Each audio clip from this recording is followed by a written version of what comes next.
You have cancer. 3 words that change a life forever.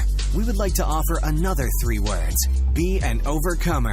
Welcome to the 1% Podcast, where our conversations with other cancer warriors, survivors, and caregivers allows us to give you that extra boost you need to face your challenge head on, live life from a new perspective, and forge a path that keeps you moving free and clear. Now, welcome your host and cancer survivor, Truett Taylor.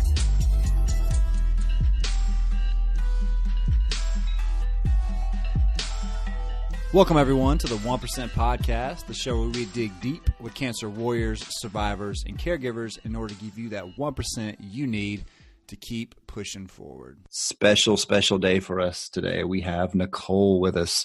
Nicole caught my attention from her stories and the photos that she was sharing about being alive by a complete miracle. So I decided to check out her blog. It's called sparklysurvivor.com. And once I read over some of the posts that she had in her blog, I knew that her story had to be shared with everyone. You guys are going to get an amazing blessing just from listening to her story today. And we've got a ton of resources for you as well, too, to be able to connect with Nicole as well. So why don't we welcome Nicole to the podcast. Nicole, how's it going today? Hi, it's going really great. How are you? I'm doing wonderful. So your story to me, and in our first conversation, I've told so many people about our first conversation that we had and how we just connected, and you just blessed me, and I was overflowing with all these happy emotions and exciting, and just couldn't wait to interview you today. So I'm super excited to get a chance to talk to you. So. Oh, well, I am honored to be here, and I absolutely loved hearing your story and love what you're doing here. So thank you for allowing me to be a part of this today. Absolutely. So why don't you share with all of our listeners today, why do you feel like it's important for you to share your story? Yeah, absolutely. So I really think it's important because ultimately this is God's story, and this really shows the way that God moves mountains, and is really working all things according to the good of his children. And really, I've never experienced that in such a way than I did through this cancer journey. And so I'm just really excited to hopefully relight that fire of maybe something that has gone dim if somebody's listening to this, to know that God is moving, he is alive, and he is working on our behalf. So that's why I'm really excited to share today. Amen to that. That is amazing. What's one takeaway you hope our listeners receive from your story? Absolutely. I would say miracles are still happening today. And as a believer since 2011, I've read about miracles in the Bible, and I believe in miracles. I believe that God did this, but happening today and one to actually happen to me, it completely changed everything in my life. So I just hope that it is a reminder that God is still working incredible miracles today.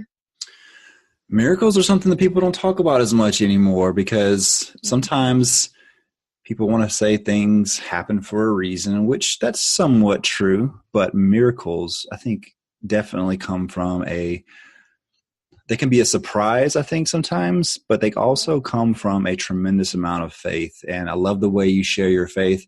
And for all of our listeners out there that are believers or non-believers, Nicole's story will just impact you so much. So I can't wait for you guys to hear this.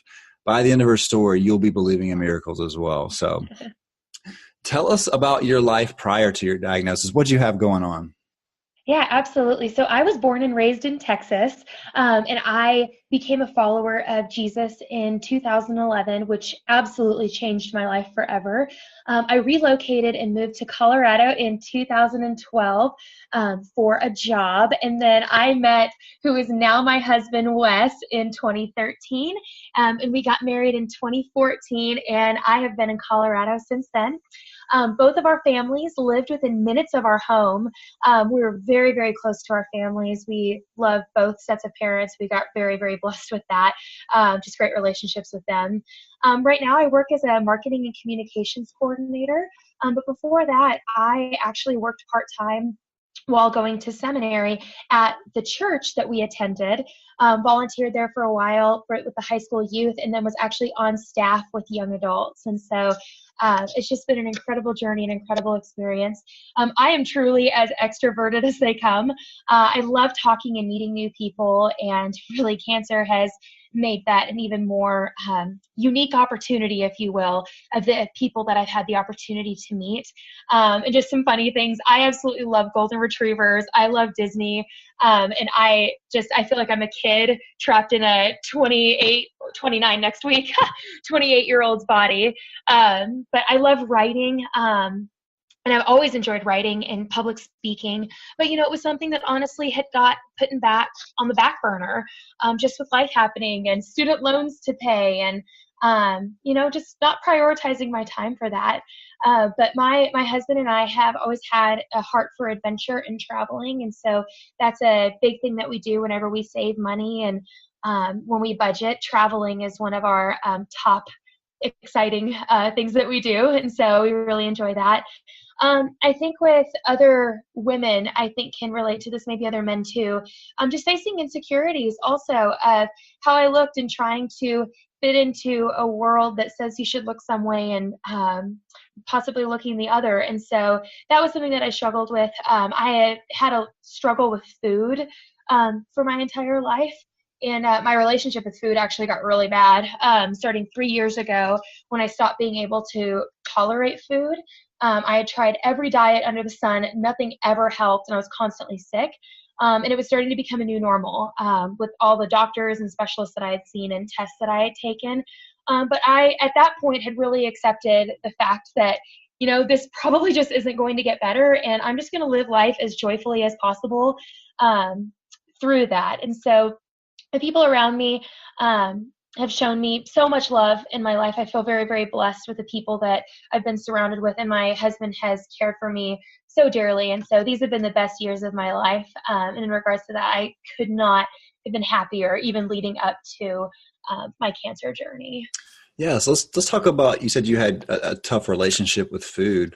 Your overall health, would you walk us through that a little bit? Was that something that you kind of struggled with since you were younger, or maybe when you became an adult? What was that all about?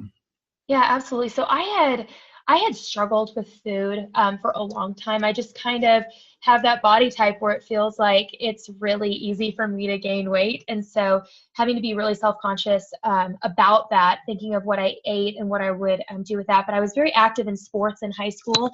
And then once I moved on to college, I wasn't playing sports regularly. I did a couple of things through college, but not very much. And so eating the same amount in like high school as I was in college, but not having that exercise and that energy from that, I found myself gaining weight and struggling with that. And then after we had gotten married, it was really hard with that. But other than that, overall health was pretty good.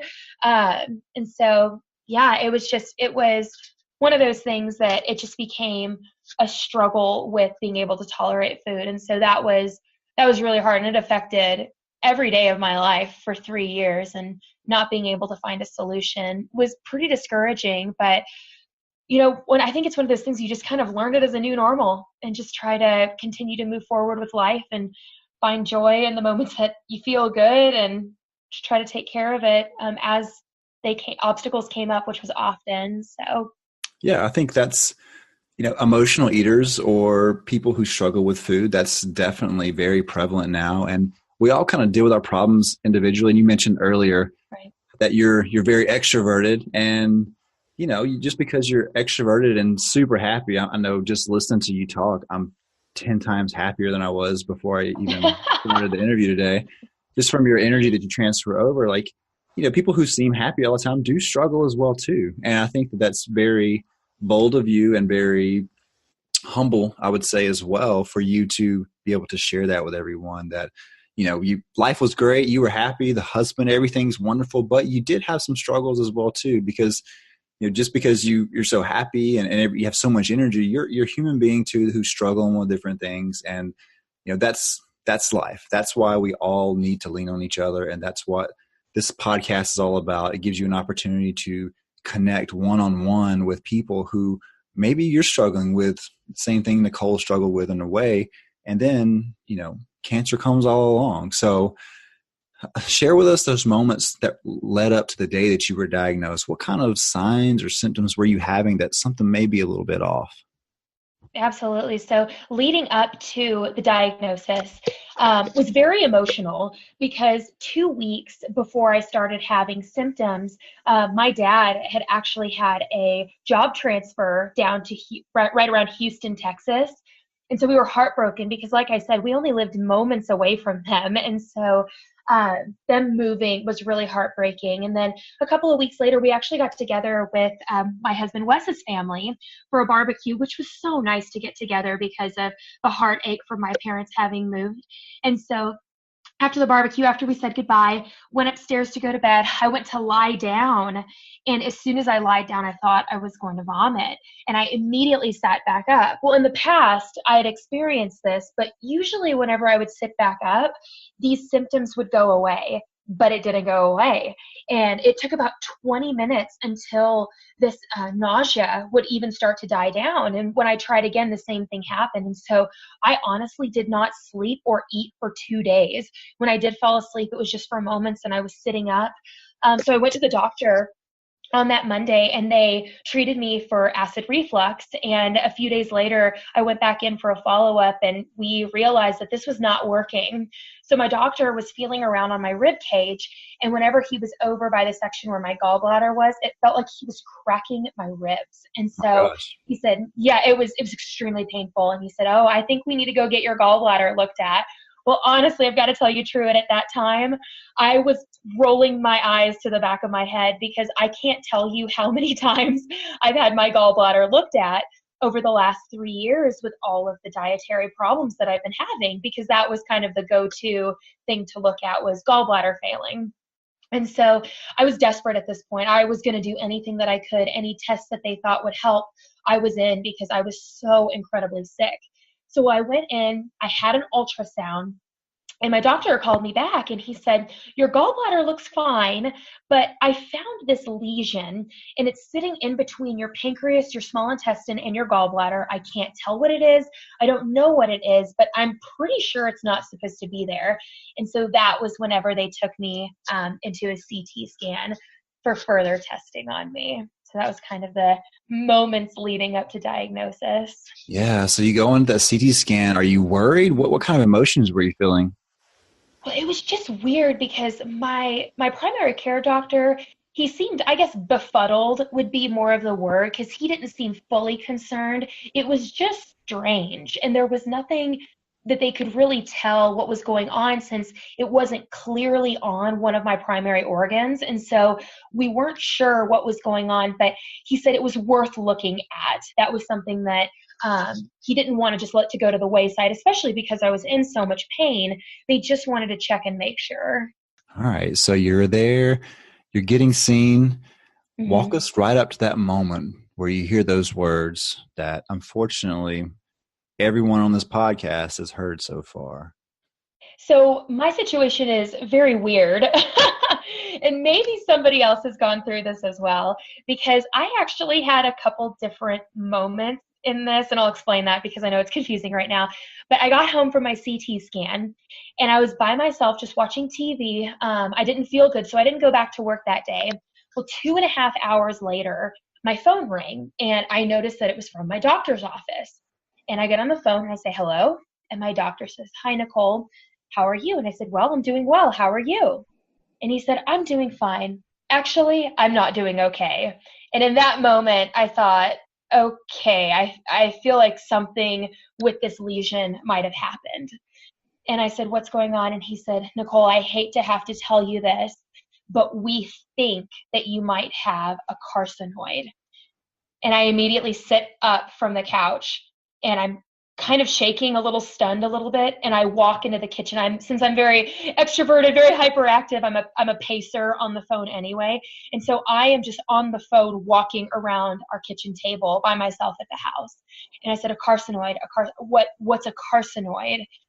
And he goes, it's cancer. And in that moment, hearing that word, cancer, you hear it a lot. I'm the 10th person in my family to have been diagnosed with cancer. But when you hear it as cancer being part of who you are now, it's a whole different way of hearing it. And so I think I just bursted into tears and could barely even breathe at that moment, trying to process what was going on. And he said, Nicole, you need to see a surgeon. I have a surgeon first thing tomorrow morning. We need you to go in. You're going to need to have a surgery to have this removed. So we call everyone. We let everyone in our family know what's going on. They think that I have cancer, all the stuff, I need to see a surgeon. And so we go in the next day and sit down to meet with the surgeon. And he said, after overviewing everything, I'm not convinced that you have cancer at this time. And so we have just called everyone that we know under the sun, right? And told them that I had cancer. And now I'm being told I might not have cancer. And then he proceeds to tell me that there are all these possibilities of what can be going on, and that I need to have a series of tests done before they make this decision that it's actually cancer or what type of surgery that I'm going to need to have. So I felt horrible and confused. And I was sweating so bad. That paper that you sit on underneath you was like dissolving underneath me because I was sweating so much in that moment. And so I was really thankful to have my husband there to be a set of ears, because at that point my brain was going so crazy. And I can usually keep up because I talk fast, and so I can keep up with people who are talking fast and throwing a lot of information. But my mind was so jumbled at that point that I couldn't even comprehend what was going on. And so I ended up having multiple tests done to find out if it was cancer, if it wasn't. The endoscopy, the endoscopic ultrasound that actually was unable to reach the tumor to get an accurate biopsy. And then they had me do what's called a HIDA scan. And are you familiar with a HIDA scan, Truett? Yes, I am. Uh-huh. Okay. So for anybody who's not, it's a nuclear medicine test. And they go in and they fill your gallbladder and they watch it, and then they inject an enzyme to clear it out. Well, come to find out that my gallbladder was failing and had likely been failing for the last 3 years, and it just didn't show up on the scans that they were doing on me. And Wow. So now we knew that it was time to have my gallbladder removed and to see what this lesion was, but go ahead and go in and remove it because we just couldn't tell enough of what that was. And so I went in, I had a laparoscopic surgery to have my gallbladder removed and then to have the tumor removed. And when I woke up, he said he was unable to get all of the tumor or this mass that was there because it was latched on to my pancreas now. And so he removed part of it to send off to biopsy, to send off for pathology, to see. And after the longest 12 days of my life, it went from having a carcinoid, a slow growing tumor, to a stage 3 sarcoma, being described as aggressive and angry, that was still attached to my pancreas. Wow. So I had 2 diagnoses of that, but it was the biggest roller coaster of my entire life. So here you are, 27 years old, and mm-hmm. You mentioned earlier that you were the 10th person in your family to have cancer. Is that correct? 10th person to be diagnosed. Yes. Wow. So obviously, when you hear the words "you have cancer," you probably can't help but go back to that tape recorder in your head of people in your family that have had cancer and start going through maybe things that have happened to them and now it's happening to you. And to walk us through what that moment was like when you start thinking about, well, these 10 people had it before me and what situations they had, and now how does that compare to me? And now I had this angry, aggressive sarcoma now. Like, how does that all kind of work together? It was an interesting dynamic because I would say it was a blessing and a curse, if you will, because telling people in my family that I was now diagnosed with cancer and it was an aggressive cancer, one, on the very wonderful side, they understood how that felt. And so I felt very understood in that regard of what that moment was. And, they were able to say things that I think they would have wanted said to them in those moments. And so that was a huge blessing. But on the other end, it was, you've got a hard road ahead. And I know that too. And I think that it was even more heartbreaking. But I think on both regards, it was the empathy was so strong. And just the understanding of what was going on. Even though I'm the first one in my family to have had sarcoma, just understanding that it's a road and it changes the way that you look at things, and just having that support. So yeah, definitely. And some of my family members did not go into cancer free until they went to heaven. And so that was a reality that I think really opened my eyes, that it doesn't always end that way, where you're able to be cancer free on this side of heaven. And so life became very, very fragile in that moment, I would say. Let's talk about that for a second, because again, there are people who are believers and non-believers that listen to this show. And, you know, everyone, once you get diagnosed with cancer, after you freak out and, you know, do all the things that a normal person would do, and you go through the grief cycle and you start accepting it. And then once you start treatment and you kind of walk through that cycle, when you talked about being cancer free, that's the ultimate goal. We all want to, you know, get rid of it as soon as we have it, because it's not something that's pleasant, and it's a reminder every day. Even when when you get those words, you're cancer free, every time you go get scanned and all those things, like, you still think, oh my gosh, is it coming back? It's always a worry from here on out. Yeah. And absolutely. So when you say, you know, they weren't cancer free until they got to heaven, describe that to some of our listeners that may not know exactly what you mean whenever you say that.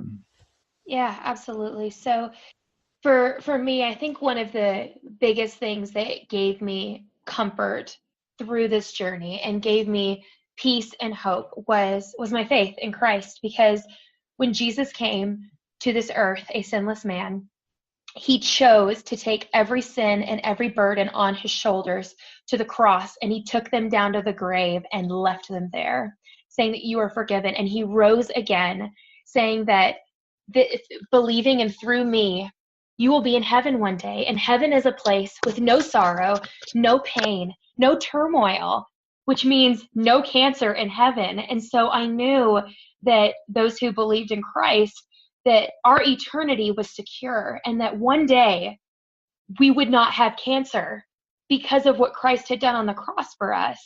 And that brought me a level of comfort that I guess I didn't really think of eternity much. I didn't think about death that much, not because nobody wants to think about death, but whenever it came to it, it was, oh, I have this security and I have this hope that this is where I will be one day. And so I knew I would either be walking on streets of gold, cancer-free with Jesus, or if I had the opportunity, I would be walking on paved concrete and wooden floors and houses, cancer-free someday. And so that's kind of, does that make sense in how I described that? And yeah, what I meant absolutely. by that? It does. And again, I wanted you to share that because you brought it up, and I wanted people to understand what you said, because regardless of whether it happened here on earth or, like you mentioned, you know, in heaven, you're going to be cancer free one way or the other. Right. And for some people that will give them hope. Some people won't understand that completely, and I totally get that and respect that. But, you know, for you, like, and for me as well too, I knew one day you won't have to deal with this. And whether it's now or whether it's later, some people get to experience it now, some people get to experience it later. But I think it's always something to look forward to. I heard a while back that everyone needs three things: something to do, something to look forward to, and somebody to love. And if you have cancer right now, and if it's not looking good for you, know that one day you won't have cancer, whether it's here or whether it's in heaven. And I think that's a great point that you make there, because lots of times when you're here, you think, oh, well, if I have cancer, then I won't get to do this and I'll die. And then my family will think this, which are all true thoughts to think. But in the grand scheme of things, what gives you peace is knowing that one day you will be free of sickness.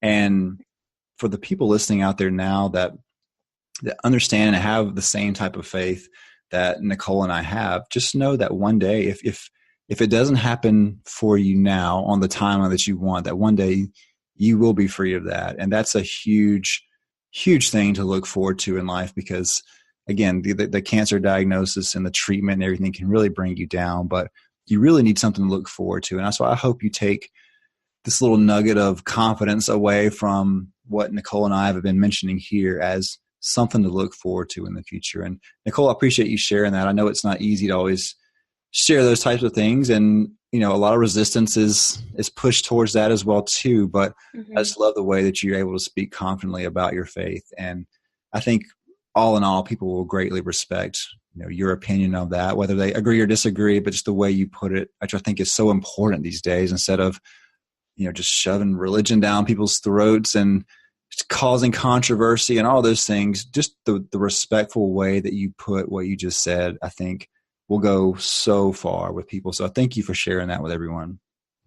Oh, well, thank you so much. I am truly just, I'm humbled and honored to be here, and I am just so thankful to be able to share this part of my story that has impacted my life so greatly. And anyone who is listening that is battling cancer or knows somebody who has battled cancer, just the impact that it makes, and anything that we can do to help one another cope with this, to get through this, and then to find moments of hope and of joy even amidst it. I think that is what I think we're called to do, as not only as believers, but humanity, to love people, to be kind, and to care for people. And so that is what I am hoping, and I think that is what you're doing with this podcast. And so I just really am honored to be a part of it. So thank you. Thank you.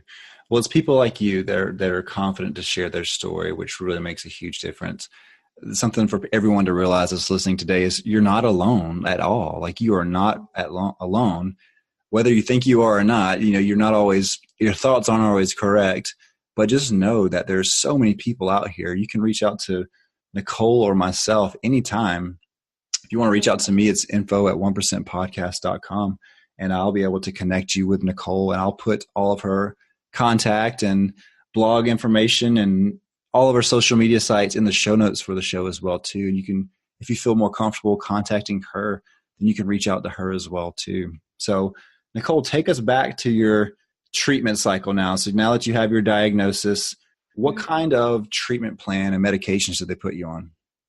Yeah, so that was another interesting story of how this came to be. And I actually believe that this is really one of those 1% moments of why you do your podcast, those 1% moments that keep you hanging on, that show you that God is here, that shows you can make it another day. And what happened was when I spoke with my surgeon, he was telling me that the surgery that I would need to remove the remainder of the sarcoma was not as simple as just taking the sarcoma off of my pancreas. I would need what is called the Whipple procedure. And if anyone has heard of this or experienced this, you know that this is a major surgery. It is a 4 to 6 hour surgery. They remove the head of your pancreas, a quadrant of your small intestine, and your gallbladder, which I had already had removed, potentially part of your stomach. And then they have to reattach your pancreas to your small intestine, which is very tricky, and then have your entire bowel system and your intestines rerouted for that.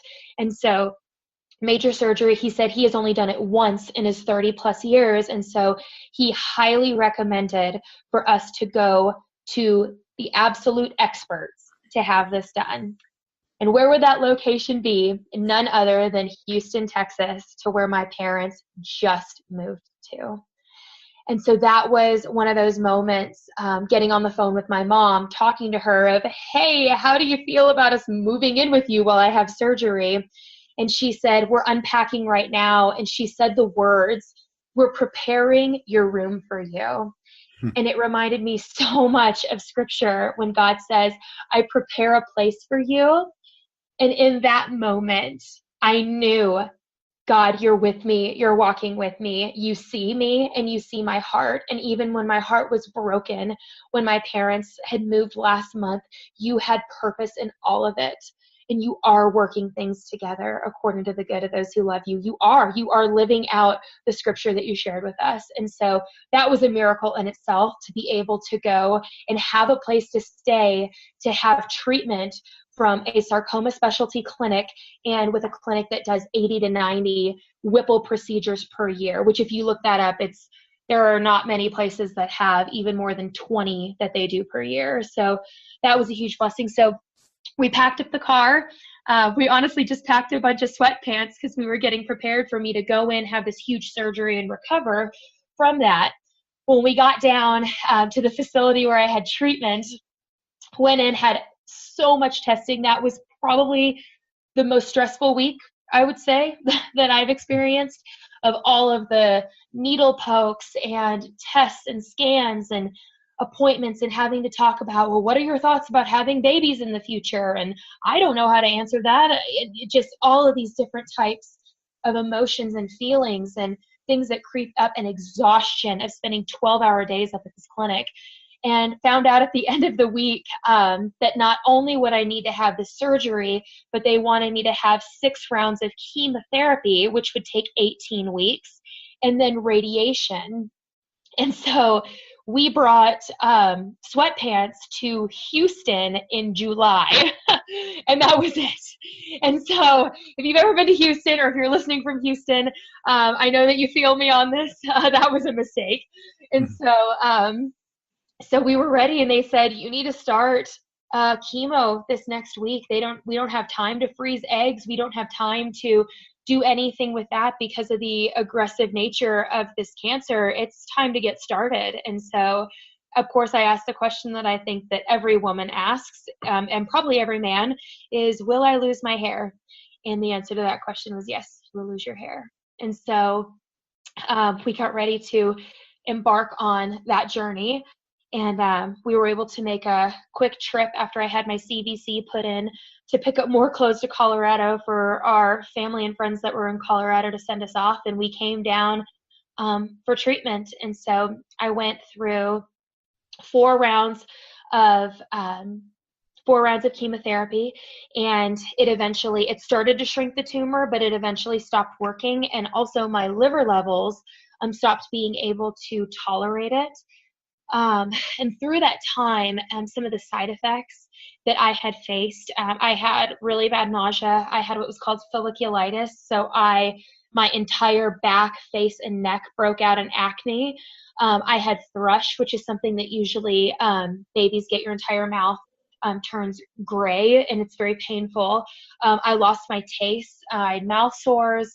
I also lost my hair, fatigue, weakness, joint pain, swelling from many medications, from steroids, nausea meds, a medication to combat thrush, a mouth rinse, which I believe was called magic rinse or something, to help with the mouth sores. And so those were some of the things that we went through. I ended up developing a blood clot as well, and had to get on Xarelto to try to help manage as a blood thinner.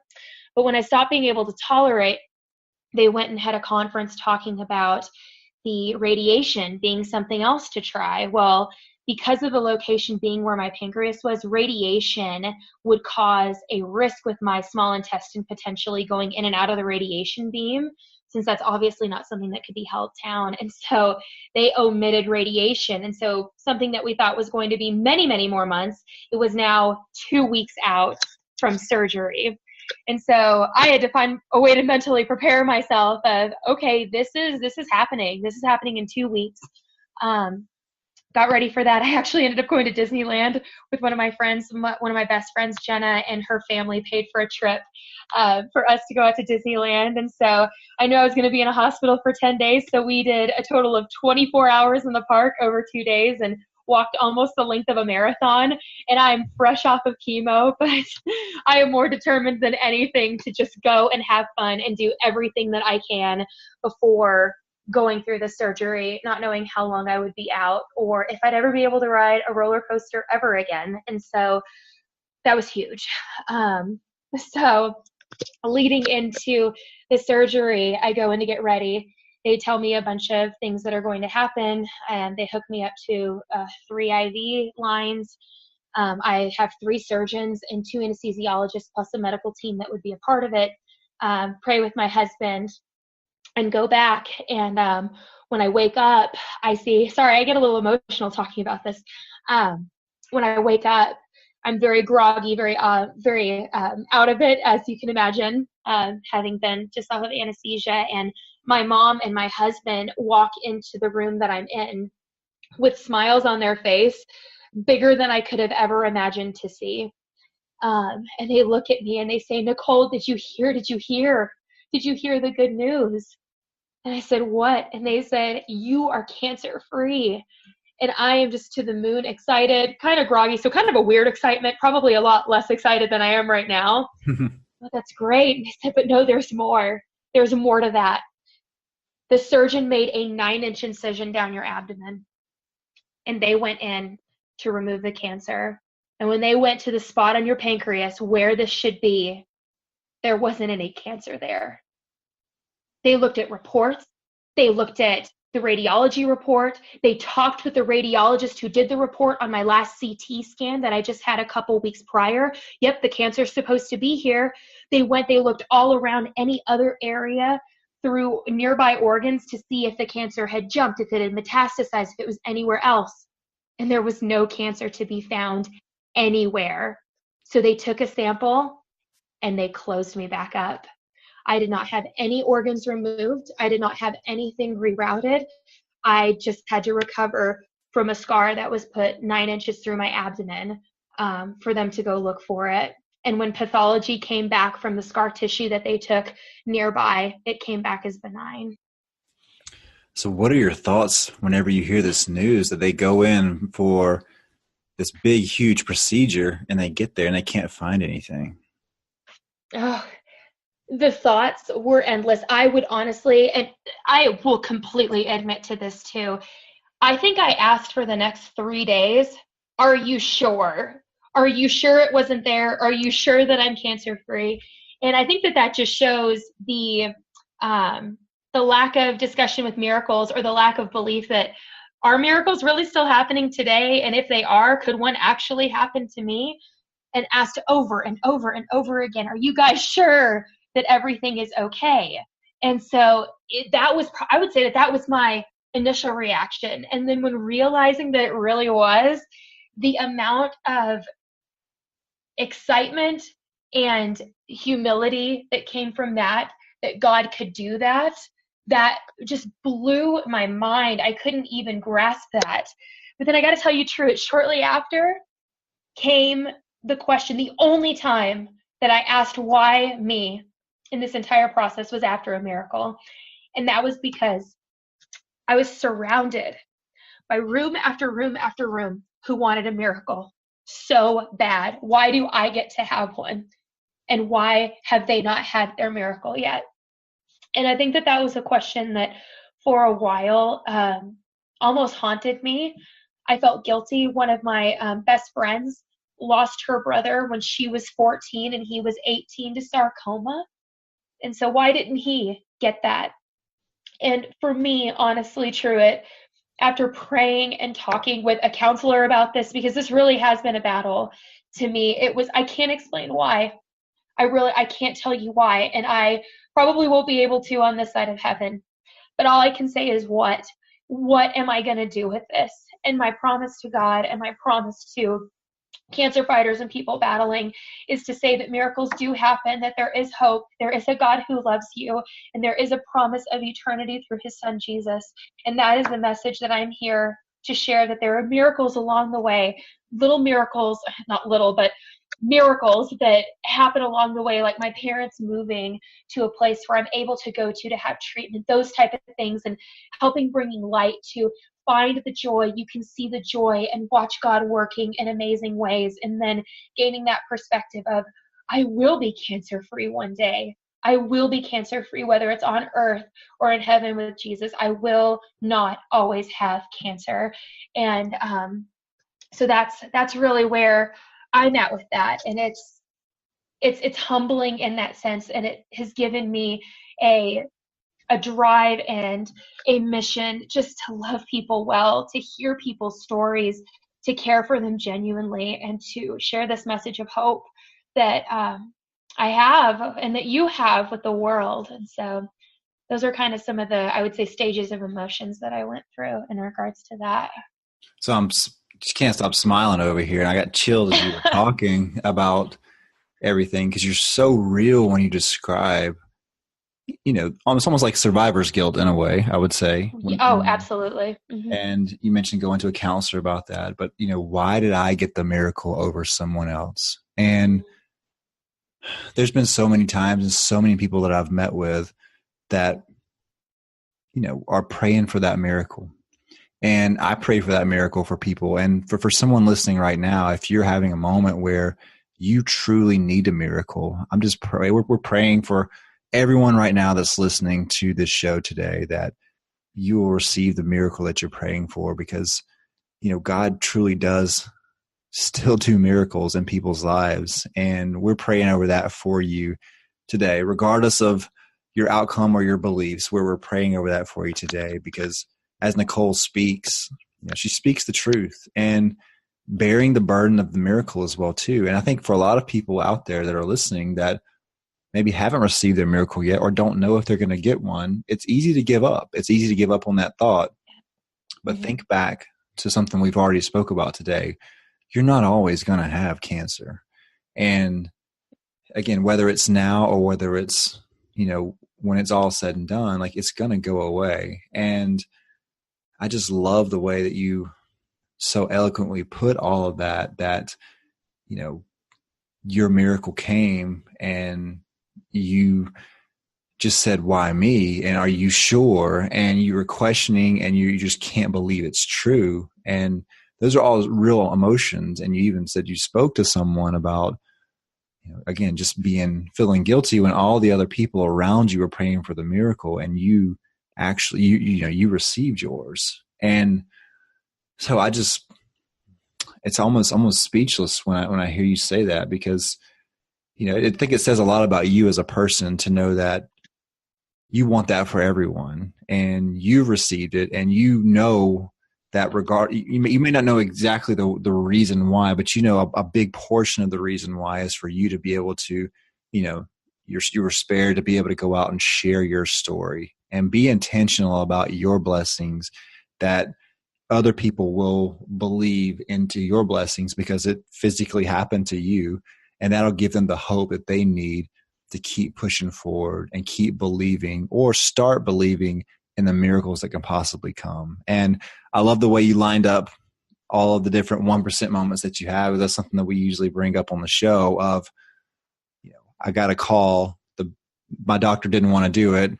The best surgeon was in Houston. Just so happened my parents live there. And then he goes in to find out and it's not there. So all those moments that lined up for you, those are the 1% moments that happened to you that just were completely out of your control.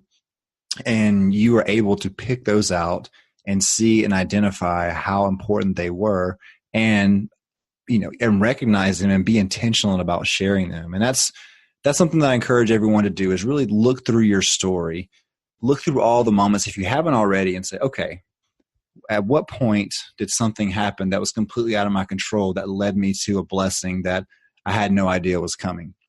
And if you start training your mind to look for blessings instead of looking for the next bad thing to happen, which is really easy to do when you're feeling terrible and all these things have happened to you, and why me? Why did I get this? And all those other things those are true emotions that I felt myself. But when you change your mindset and start looking for blessings instead of looking for reasons why it happened to you, I think you will start noticing all the great tiny miracles and large miracles that have happened in your life that have led up to the point that's going to push you past your most difficult moment. And Nicole, I love the way you share that with everyone as well, because it's not just me saying it, it's you living it. And all the people around you have been able to see that and see your story. And I'm sure you've inspired so many people that you will never even know. And this podcast kind of helps put your story out there even more. But, you having the courage to share your story and you feeling like this is your life mission now to be able to share your story on so many different levels, I really think it says a lot about you. And I think it says a lot about your obedience as well moving forward. How do you feel about that? I'm humbled by the kind words that you have said. And I really, anything that I can say is, I'm so sorry, I'm just like losing my words right now. Anything that is even remotely good that comes from me is from God. And I mean that in every sense of the word, from just even from the moment that the miracle happened, my first reaction was doubt. I mean, you hear the story of doubting Thomas, and when Jesus rose from the dead and he said, "Oh, I have to actually see and touch his scars to believe that he's here." And Jesus came and allowed him to touch those scars. And we get really judgmental towards Thomas because we're like, "Oh, Thomas, doubting," and get a little huffy or, proud. But it's like, wow, how many of us sit there and think, no, I'm not going to get my miracle. I'm not even going to pray for a miracle because that's not going to happen for me. Why would it happen for me? I've done this, this, and this, or I doubt, or I think this, or maybe I'm not even a believer, or I just became a believer. Why would God give me that kind of miracle? But that was everything about what Jesus did, is dying on the cross, for whether it was when you were 5 years old or 75 years old that you came to know him. He just wanted to know us. And so that is just so humbling and incredible that God welcomes us in with love and creates these miracles around us, not based upon who we are and what we do, but based on who he is and what he did for us. And that is what I absolutely love about Jesus, is because in my weakest moments, when I couldn't get up and share my story, when I was struggling, when I was battling severe survivor's guilt and was having to go to weekly counseling, struggling through that, having trouble to share my story, God didn't say, get up and share your story and have a positive attitude. He just said, come to me. You're tired. You're burdened. I'm here for you. I love you. I've already done it all. Rest in me. And now that I'm healthy and able to do this, that is just my way of saying thank you, because I did not deserve any of this and I did not earn this. He freely gave this to all of us. And so that would be my words that I would say. If you're feeling I can't even ask for something like that, or how can I talk to God with my past or my struggles, or I'm too far gone, you're not, and he is with you. And he promises for his children that place in heaven. And I just want to encourage each person listening to know that truth and to believe that truth. And like Truett said, if you have questions or you need prayer or just want somebody to help you through that, I know that both of us would be honored to talk to you about that. And you don't have to be ashamed or feel guilty, because we've all been there. We all had to take a moment who became a Christian to say, I need Jesus. There are so many things out of my control and I need that Savior. And so I know we're definitely here to be a part of that. So, do you think a lot of people don't ask for things because they think they don't deserve it? 100%. Mm-hmm. To tell you the truth, Truett, I asked for a miracle one time in this journey. I only prayed for a miracle one time, and I know so many around me did. But really, I only prayed for a miracle one time. And I am just, like, who would deserve that, right? I don't know if it was I was doubting that he couldn't do it or that he wouldn't do it. Maybe, probably that he wouldn't do it more than he couldn't do it, that he wouldn't do it, or why would I get to have that? But yeah, I think so many times, and I think that Satan tries to creep in and I don't know, just kind of speak to our pride of, oh, well, you're 54 and you're going to reach out to a 28-year-old, like, oh, what are you going to learn from a 28-year-old, or what does a 28-year-old have to tell you in life that you don't already know, or just comes in and fills our minds with these negative thoughts that stop us from asking for things, stop us from saying, I need Jesus. And I think that there are so many things in my life, and I'm sure you probably experienced in your life, Truett, too, where it's just hard to ask for things sometimes. And I think one of the hardest things to ask for is forgiveness. And so that is, forgiveness itself is a whole, we could probably talk the next couple of hours about forgiveness. Right. It's the hardest thing to do. Lots of times for people, and forgiving yourself is even harder, because, when someone does you wrong, it's really easy to go through all the emotions of revenge and hate and all the other things that you kind of want. But when you do that with yourself, you don't want to hate yourself, but you can suppress those feelings, and that leads into all different topics we can go into. But I think lots of times we don't ask because we don't feel we're worthy enough. And I'm encouraging everyone now, again, if we're on the topic of miracles today, that stop what you're doing right now as you're listening to this, no matter if you have cancer or if you know someone that has cancer, whatever, however you got to this point where you're listening to the podcast today. Stop in your car, or when you have a moment, you get to a red light, whatever it is, and truly ask for what you want.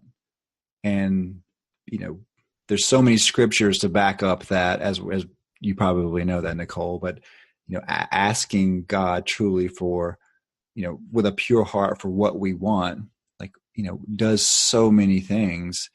And, again, it's scriptural that we don't receive because we don't ask in a lot of ways. And so I'm encouraging everyone right now, if you've got something going on, whether it's with your marriage or your family or a sickness or financial or emotional debt, whatever you have going on, ask God about that. Ask for the blessing today. Ask for the miracle. Ask for whatever it is that you truly need and truly want, because you are worthy of receiving that. And I really want to put that out there to everyone. And if that means something to you, I'd love to hear, what you asked for, or you can be discreet about that and just email me or message me on one of the social sites that we're on, like what you asked for and then how it made you feel once you had it. And I'd love to hear in the future people that have done that when you actually receive the thing that you asked for. And Nicole, I'll share that with you too, because if it wasn't for you bringing that topic up today, we wouldn't be talking about that right now. We're joined up and connected right now for a very great purpose, and the people that are listening to this for a purpose as well too. So I'm asking you to take that right now, let that speak to you, and let that move you forward to asking for the miracle and asking for the thing that you need the most in life right now, because you are worth it. So Nicole, last question I have for you. Yes. Since you've finished up your treatments and everything as of now, how do you feel like your life has adjusted to, we'll say, the post-cancer Nicole? Like what kind of thoughts? And, I know that you said that, again, earlier, you were having some trouble with the food portion. Like, I know things are a little bit different now. Tell everyone listening today, like how that struggle has been, I would say, not necessarily solved, but you overcame a lot of those issues. And, you've lost a ton of weight. That's what you were telling me last time we spoke. And so your lifestyle has changed. Tell everybody that's listening today what kind of lifestyle changes you made, and how is your perception completely different than it was prior to you having cancer? Yeah. So really what happened, it was in November. It was probably just about a month before surgery. I was in the ER, and we were getting to the point where I was very sick. I had colitis, C. diff, a swollen pancreas, battling a blood clot, still had the cancer. My liver levels were spiking from the chemo. And so I was in really bad shape. And at that point, we had filled out the living will, the power of attorney. And we were actually in the hotel room, in the hospital, planning my funeral. They had given Leaving a Legacy book, and we were planning my funeral, and we were just talking about stuff. And in that moment, I just broke into tears, and I said, Wes, I am tired of struggling with food. And I do want to share this too, because I knew that I battled with food for comfort when I lost my taste. I couldn't taste, and I was still going for stuff like chocolate or things that were like comfort food for me, and I couldn't even taste it. And so in that moment, I knew, okay, you have some type of more than just taste good. You seek that out for comfort. And I told Wes in the hospital, I said, I am so tired of battling with this. I have struggled with this my entire life, and I don't want to do this anymore. And I am inviting you in to pray for me, to pray with me lovingly. I mean, he's never said anything hurtful to me about my weight or about eating. He's always been loving and encouraging, but I was like, I need prayer. I need to involve God in this. And so starting in that moment in November, we're now in October of the following year, I have changed the way that I have eaten and looked at exercise, and have focused on food being not personified as friend or foe, like looking for it for comfort or being angry at it and like ignoring it, but actually using it as fuel for my body and thinking this is going to keep me healthy. This will keep me going. And look what God has provided on the trees and in the ground and everything that he does to provide to keep me healthy, to keep me alive. And so in this almost year period of time, I have actually lost 85 pounds just from doing those simple things and getting back into my weight range for my height. And so I just want to encourage people like to look at who struggle with this. Involve God in this. Involve the people that love you and care for you and ask them to pray for you, to support you and to love you through that journey. Because that was really when it started, when we started praying and going to God and saying, I have struggled with this for years and years and years, and I need help because every diet that I've gone on, everything that I have tried has not worked. I cannot do this on my own. I need a divine supernatural help, and I need the encouragement from friends and family. And so that was really how that journey began. And so that specifically in regards to nutrition has really changed my life. Faith has changed. Seeing scripture dance off the page and come alive in our lives of the way that God is working things together for the good of those who love him. That joy comes in the morning. I mean, things that I've read over the years so often that have actually come into being breathed into life has been really beautiful and has strengthened my faith and my relationships with other people. I actually ended up making a bucket list when I was in the hospital of things that I wanted to do, and have started working towards pursuing those things. And I started writing again. And as Truett mentioned, starting a website and a blog, and I've been writing. And I just finished writing this story into a book, and I'm working on final edits before I begin pursuing a literary agent or a publisher. And if that doesn't work out, I'm going to go down the self-publishing route. But I'm just really, really excited to be down that path of fulfilling passions of writing and speaking again and being involved in things like this. So yeah, lots of ways my life has changed. Yeah, absolutely. 85 pounds. That's a tremendous amount of weight. That's a huge difference. Congratulations on that. You should feel amazing about yourself. That's a huge step in the right direction and just a huge lifestyle change. So that's truly inspiring for everyone, I'm sure, listening today. Well, Nicole, thanks for sharing all of your stories today. Your moments are just mind-blowing, the way God's done so many great things in your life. And I just thank you for having the courage to be able to share all of that. I like to end each podcast with 5 personal questions. As you shared so much deep information, I really want people to get a chance to get to know you a little bit and find out a little bit more about you and see all the different ways they can connect with you. So the first question I want to have for you is, name 2 things that motivate you each day, that you're living your life so much more full now.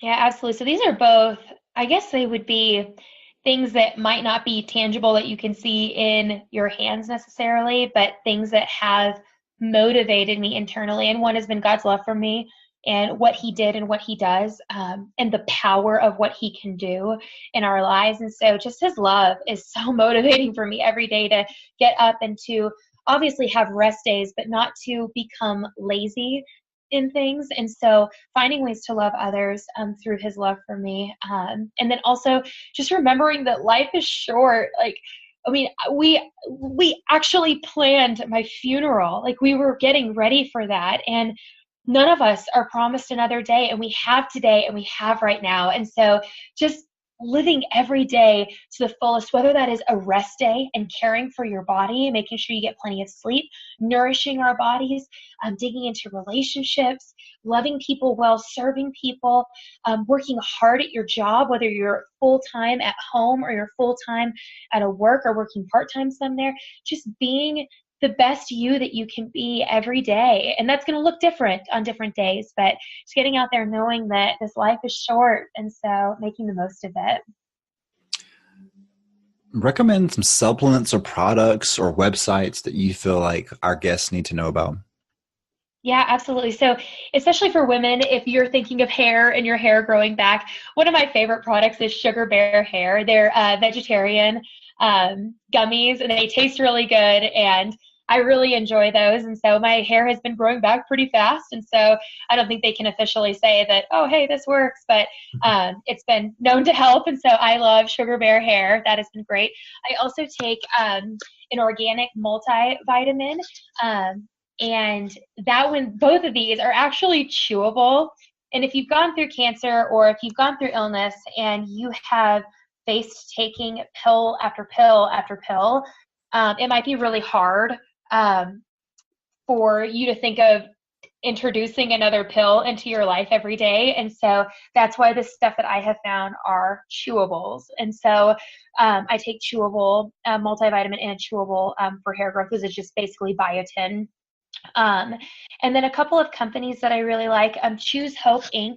is a great company. They actually have representational products for all types of cancer, whether it's cancer ribbons, bracelets, shirts, hats, anything that you can wear to support, to raise awareness. I think it's absolutely wonderful. They have pins that you can wear as well. So Choose Hope Inc. is great. Another company that I've worked very closely with, ordered one of their kits and have also been a part of a giveaway on Instagram with them, is called Chemo kits.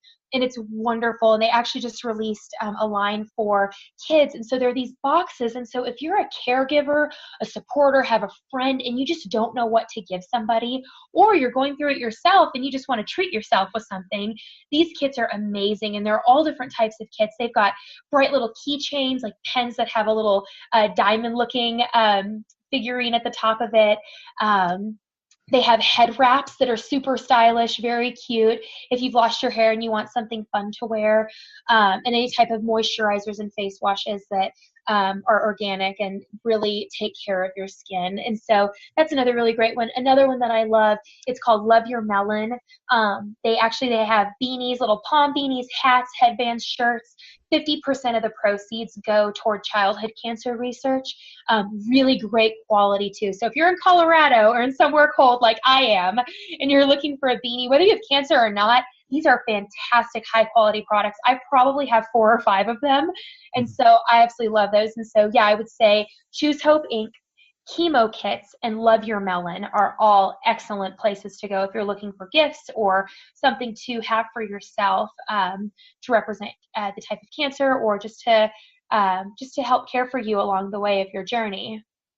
So Nicole, you don't know this until just now, but the inventor, I would say, or the creator of Chemo kits, Jessie, she and I did an interview, and her interview is actually going to air the Tuesday prior to your interview here. So, oh my goodness, really? I absolutely love her. So yeah, she's her, right? She goes by Jessie. Yeah, she goes by Jessie. Yeah. Okay, yeah, perfect. Okay, yeah. Oh my gosh, I absolutely love her. That is so neat. Yeah. She is wonderful. And I had reached out to her to see if she wanted to do a giveaway on Instagram. And I said, look, I will buy a kit and we'll just kind of do like a promo giveaway. And she was like, no, don't even worry about buying it. Let's just create the giveaway content for it, and I'll just give one away. And so they're just a wonderful company, and she is just wonderful. And we were able to give it to a girl, and I think she's actually going through chemo right now. She ended up winning the giveaway. And so that is really neat. I did not know that. Yeah, Jessie's awesome. So tell us the last book you've read. The last book that I've read. So it's a book / devotional, but it's called Do You Know You're Already Amazing? And it's by Holly Girth, who is an author that I absolutely love. Her devotional, What Your Heart Needs for the Hard Days, is actually the devotional that I read through my entire cancer journey. And it just feels like you're just sitting having a cup of coffee with her. It is amazing. And so every book by Holly Girth, I cannot recommend more than anything. I absolutely adore her as an author. She has a gift and is very influential. So you mentioned earlier about planning your funeral, which is a very intimate, low. It's not something you're prepared to do at 27, but obviously it didn't happen. Congratulations on that again. Tell everybody what maybe are 3 or more items that you have on your bucket of life list that you want to accomplish moving forward. Yeah, for sure. So the first one has always been save a life. And I don't know if that is something where physically saving somebody's life, or saving somebody's life spiritually to know who Jesus is. And so, but save a life has always been number one that God has put on my heart. The second one, I really want to run a race at Disney World, whether it's a 5K or a 10K or a half marathon. I don't think I would ever go for a marathon, but I want to run one of the Disney races. I just thought that would be so cool. And I'm still healing from my surgery, just having the large incision and kind of going through all the recovery for that. And so I'm hopeful that I will be able to be healthy enough to do that soon. And then the other is to publish a book. And it feels so close, I can taste it, Truett. So I am just so excited about that. But those are my top 3 on my bucket list. So when do you think your book's going to come out? Oh my goodness, I'm hoping it within the next year. So I will be seeking out a literary agent and a traditional publishing company. But if that does not end up working out, then I will start down the self-publishing route, and then kind of finding people to help to do that and put things together between the cover and the title and getting that together. And so I am hoping within 6 months to a year's period of time. So by this time next year, I'm very hopeful that we will have a hard copy in our hands. Well, I cannot wait to read it. So I do this lots of times when people put their bucket or life list out there. If anyone has any connections to help make this happen for Nicole that might be listening, or you may know someone who needs to reach out to Nicole, feel free to definitely do that. We want to try to make this happen for you, Nicole. And like I said, I'm asking for this for you today so you can receive it. Back to our conversation before, but I really want this to happen. So if anyone out there can help make this happen for Nicole, I will give you all the contact information and we'll be able to connect you guys together. So Nicole, I'm going to go ahead and put your stuff out there. And so Nicole is on Instagram, Facebook, Twitter, Pinterest, and YouTube. So she's got them all covered. So there's no way you cannot reach out to her as well. And her handle is Sparkly Survivor. Her website for her blog is sparklysurvivor.com. And you can connect with Nicole by sending an email to connect@sparklysurvivor.com as well. So if you need to reach out to Nicole, you want to tell her how much you appreciate her story and the miracles that are going to happen in your life, and there's something that you want her to be praying for, all those things, be sure to reach out to her at connect@sparklysurvivor.com. Check out her blog as well, too. It's amazing. I love it. I love the photos you have on there, all the resources that you have for people. It's truly a one-stop shop for people who need a lot of hope, and I'm so glad that you're a part of that. So I want to put a call to action out there for everyone. If you have any kind of questions about today's episode or some comments, be sure to just give us some feedback. I love receiving feedback from people. The trend I'm starting to notice is each episode that we put out, the person who's being interviewed gets a significant amount of love. So Nicole, expect tons of comments and compliments and everything to come your way once we have your story posted, because you'll be in awe of how many people that you'll relate with, people that want to connect with you as well. But I'd love to hear some feedback. And if you have a story that you want to tell, if you want to be a guest on the show, feel free to reach out to me as well too. Or if you know of someone you want to nominate someone to be on the show, I would love to have a chance to speak with them and share their story, just like we've shared Nicole's today. But I want to end the show completely today by Nicole just by saying thank you so much for being such a huge blessing and influence, and God's using you in an amazing way, and the courage that you have to hang on to that pen of that story that's being written for your life right now and be able to share all these intimate moments, from the weight loss to the miracles and cancer and all the amazing things that you're doing right now with you and your husband and your websites and all those things that you have. I think that, you are truly a phenomenal person, and just the love that you give everyone and the sincerity and the energy and the positivity that you have is going to radiate through the headphones of everyone listening right now and really give them an opportunity to seek out all the things that we talked about today. So thank you for being such an amazing guest. I appreciate your honesty, your authenticity, and just you, like I said, having the courage to be able to share your story. So thank you again. I really appreciate that. And we will be in touch with you soon and keep everyone in the loop as far as your book and all the things you have coming up. Okay. Thank you so much from the bottom of my heart. This has been a true honor, and anyone, like Truett said, if anyone has any questions, prayer requests, or just needs an encouraging word, please don't hesitate to reach out to me on any of my social sites, email, blog, anything. I would love to connect with you and be there for you in any way that I can.